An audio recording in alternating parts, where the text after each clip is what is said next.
जैसा तुम सोचोगे वैसा ही बन जाओगे। खुद को निर्बल मानोगे तो निर्बल, और सबल मानोगे तो सबल बन जाओगे। मन की शक्तियाँ सूर्य की किरणों के समान होती हैं। जब वो केंद्रित होती हैं तो चमक उठती हैं। उठो, जागो और तब तक मत रुको जब तक लक्ष्य की प्राप्ति न हो जाए। एक नायक बनो और सदैव खुद से कहो, मुझे कोई डर नहीं है। जैसा मैं सोच सकता हूँ वैसा जीवन मैं जी भी सकता हूँ। जब तक आप खुद पे विश्वास नहीं करते तब तक आप भगवान पे विश्वास नहीं कर सकते। जोखिम लेने से भयभीत ना हो। यदि आप जीतते हैं तो नेतृत्व करते हैं, और यदि हारते हैं तो आप दूसरों का मार्गदर्शन कर सकते हैं। शारीरिक, बौद्धिक और आध्यात्मिक रूप से जो कुछ भी तुम्हें कमज़ोर बनाता है उसे जहर की तरह त्याग दो। ब्रह्मांड की सारी शक्तियाँ पहले से हमारी हैं। वो हम ही हैं जो अपनी आंखों पर हाथ रख लेते हैं और फिर कहते हैं कि कितना अंधकार है। वेदांत कोई पाप नहीं जानता, वो केवल त्रुटि जानता है। और वेदांत कहता है कि सबसे बड़ी त्रुटि ये कहना है कि तुम कमज़ोर हो, तुम पापी हो, एक तुच्छ प्राणी हो, और तुम्हारे पास कोई शक्ति नहीं है और तुम ये वो नहीं कर सकते।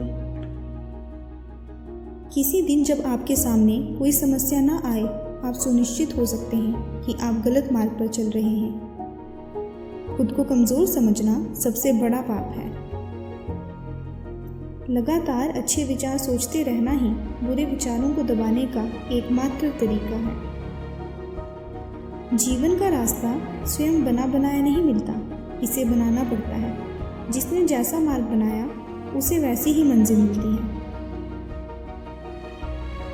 एक समय में एक काम करो और ऐसा करते समय अपनी पूरी आत्मा उसमें डाल दो और बाकी सब कुछ भूल जाओ। हम जो बोते हैं वो काटते हैं। हम स्वयं अपने भाग्य के विधाता हैं। हवा बह रही है, वो जहाज जिनके पाल खुले हैं इससे टकराते हैं और अपनी दिशा में आगे बढ़ते हैं, पर जिनके पाल बंद हैं वो हवा को नहीं पकड़ पाते। क्या हवा की गलती है? हम खुद अपना भाग्य बनाते हैं।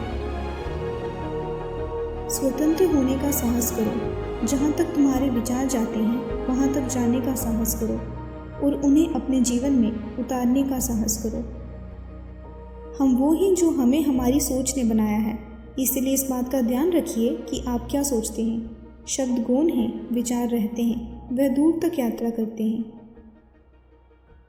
तुम्हें अंदर से बाहर की तरफ विकसित होना है। कोई तुम्हें पढ़ा नहीं सकता, कोई तुम्हें आध्यात्मिक नहीं बना सकता। तुम्हारी आत्मा के अलावा कोई और गुरु नहीं है।